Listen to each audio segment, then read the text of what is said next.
Morning, guys. It's Monday morning, and we've all had a really good weekend. So we're going to start our assembly today. Now, first thing I'm going to do is I'm going to show you a picture. And it's a picture of a group of people, and they've all got one thing in common. I wonder if you could tell me what it is that you think they've all got in common. Okay, so we're going to have a look at this picture and see what everybody makes of it. So let's have a look at this. Here we go. Take a look at that picture. Everybody here has got one thing that is the same about all of them. Some are wearing face coverings. Some are obviously nice and warm because they're just wearing t-shirts, and others are wearing coats. Some are wearing hats, some are wearing hoodies. I wonder if you can tell me what it is. Have a chat with your teacher, have a chat with your friends in class, pause the video, see what you can tell me. Now, the answer is, well, there's two answers really. First of all of these people are football fans. They all support Birmingham City, and they are all big fans of Birmingham City. But you can see we've got a range of different people with different coloured skin. We've got a range of different ages, a range of different backgrounds. Might be people who believe in different religions. And the thing they've all got in common is they all came together to say that racism in football is a really, really bad thing, and that all of the football fans at Birmingham City are standing together to say that we don't want racism in our club. We think it doesn't matter what colour your skin is, that everybody should be treated equally. So whether you've got brown skin, whether you've got white skin, whatever, whether you're pink and purple with yellow spots, it doesn't matter what colour skin you've got, because we're all going to treat everybody the same. So all of these guys, despite their different ages, despite their different backgrounds, despite their different ethnicity, despite their different religions, they are all friends. And that is the focus of our assembly for this week, is being a good friend. So we've got our global goals. So if we've got good friendships, then we can have good health and well-being, because it's about our mental well-being, our emotional well-being, having a good friend. Gender equality, because it just doesn't matter whether you're friends with a boy or a girl or somebody who identifies as something else. It doesn't matter who we make friends with. We treat everybody equally. Reduced inequalities, so making sure that it's exactly the same for everybody. So it doesn't matter whether your friend has got a hearing impairment, whether your friend uses crutches, whether your friend has only got one leg or one arm, or whether your friend uses a wheelchair, they're still your friend. They're still just a really cool person. Okay, so it's about making sure that everybody is equal at Wincham. And if we do all of those things, then we'll have peace and justice as well, because it will be fair and peaceful for everybody. Okay, now I'm going to talk to you a little bit about friendship and some of the things that we have when we are good friends. Okay, so let's find the picture on the screen. What do people want from a friend? Well, there was a survey that was done, and this shows the qualities that people wanted in a good friend. So what people actually wanted.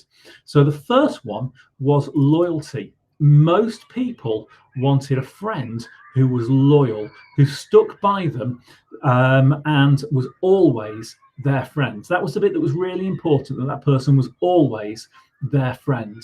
Okay? So the next one was that they were a good person.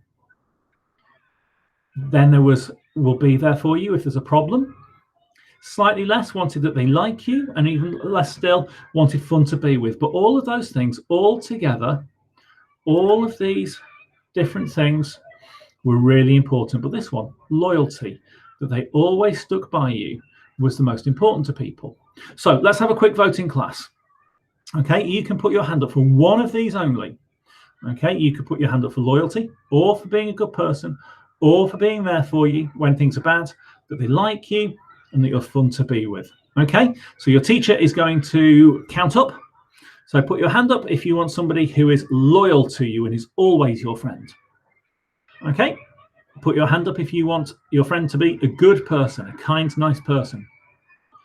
Put your hand up if you want a friend who is there for you when there's a problem.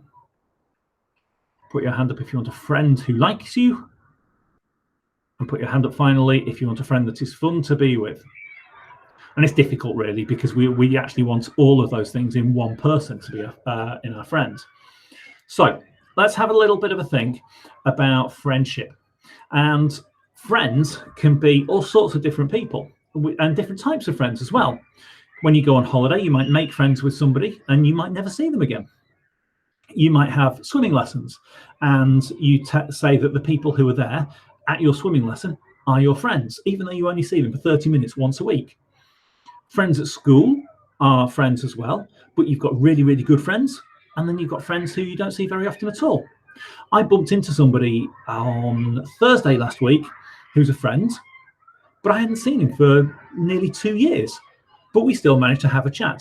But he's not somebody I speak to all the time. He's still a friend. Different types of friends. You might have a really good friend, and the two of you spend lots of time at each other's houses. Your teachers might have friends on Facebook, but they've met once and barely spoken to. Okay? So have a think and tell your teacher, tell your friends nearby you, what's the difference between a friend and a good friend? Because I think those qualities mentioned in the survey about close friends that you spend quite a lot of your life with. So let's see, and we're going to see if we can have a bit of a quiz. I'm going to see if this works. Okay, I want your teacher to choose 2 people, and they're going to come out to the front, and each one of those people needs a whiteboard or a piece of paper. And the first person is going to hold up friend A on a piece of paper, and the second person is going to hold up friend B. It's not quite worked right on the screen, but never mind, we'll get it. So one person holds a piece of paper saying friend A, the other person holds a piece of paper saying friend B. Okay? Now, listen ever so carefully, because we're going to see what friend A and friend B are a little bit like. Okay, so when you hurt yourself, friend A likes to laugh, and friend B wants to help. Okay, friend A likes to laugh, friend B wants to help. Put your hand up if you want to be, if you want a friend like friend A who likes to laugh at you. Hand up if you want a friend like friend B who wants to help. What about when you're around at a friend's house? Friend A makes you do what they're doing, and friend B asks you what you want to do. Or when it's your birthday, friend A buys you a toy that you really like, that they really like, and friend B buys you a toy that you like. On a day out, friend A buys ice cream just for themselves, and friend B buys everybody an ice cream, absolutely everybody. So if you were going to choose one of those people and I asked them to put a blindfold on you so that you couldn't see, like that, and to lead you around the school, which person would you want to do it? Would it be friend A or friend B? Who would you trust to do it?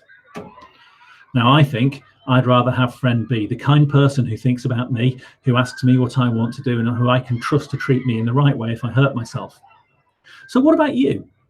What sort of friend are you? Are you the type of friend that helps or laughs when others hurt themselves? Do you do what friends want you to do?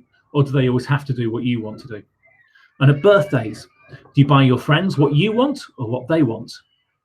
And I asked you which one of the friends would you trust to lead you blindfolded around school? But would your friends think that you were trustworthy enough to lead them? So we all want good friends, friends that we can have fun with, friends that we can trust with our secrets, and friends that want the best for us. And it's important to have good friends, but to get good friends means that we need to be a good friend. If we want a friend that's loyal, supportive, and caring, then we need to demonstrate loyalty by playing the games they want, supporting them by helping them in hard times, and care by thinking of a present they want, not a present that you want. And if we can't show friends these qualities, then how can we expect the same thing from them? So to have a bit of a think, we're grateful for good friends, for those that care for us, for those that support and share their lives with us. We hope to demonstrate those qualities that we'd want in a friend, and by our example, we hope our friends will demonstrate those qualities to us as well. So what I'm hoping to see is, just like always at Wincham, that you guys are out on the playground in class, showing that you are really, really good friends and that you're working well together, you're looking out for each other, you're being nice to each other and having a good time together. And then if we do that, we'll achieve all those global goals. We'll have good well-being, gender equality and reduced inequality, and we'll have peace because it'll be a nice place to be. I hope to see you around school being good friends. I'll see you around and see you for your assembly next time. Bye-bye.